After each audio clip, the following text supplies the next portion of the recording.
Next up, we have a very special guest. Who would we be without our youth?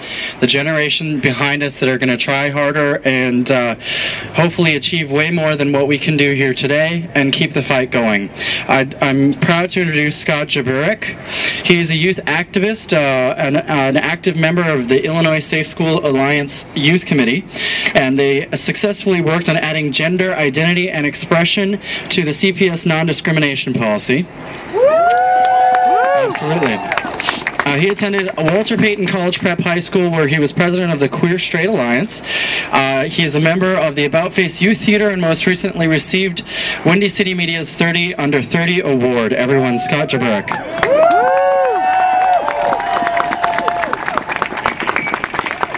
Hi, my name's Scott, and I'm still a student at Walter Payton College Prep High School. I had a great experience coming out. My family is extremely supportive, and my classmates were too. I was never exposed to the harsh realities which thousands of LGBT students, their allies, and people who are perceived as LGBT face. And then I began working with the Illinois Safe School Alliance.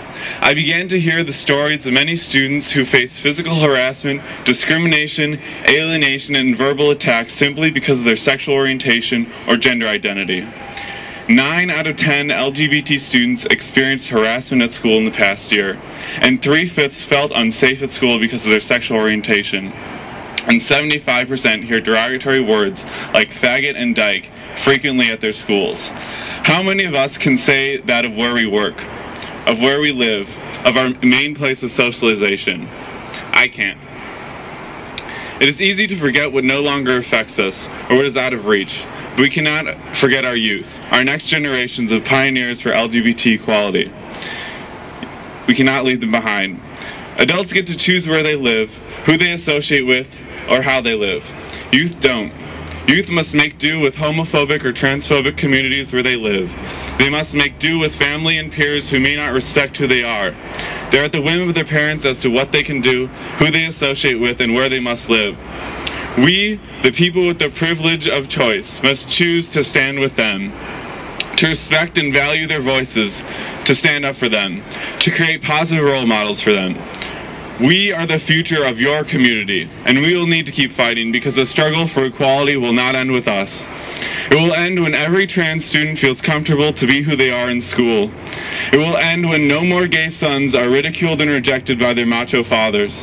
It will end when lesbian relationships are no longer hypersexualized by men and respected for what they are.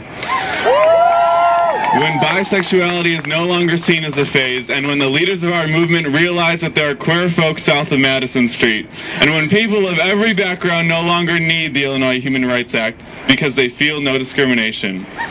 Our movement did not begin because of equal marriage rights, and it must not end when they are ultimately achieved. Our equality is about more than a marriage certificate. It is about respect, tolerance, and love for every LGBT person in every part of our nation. Thank you.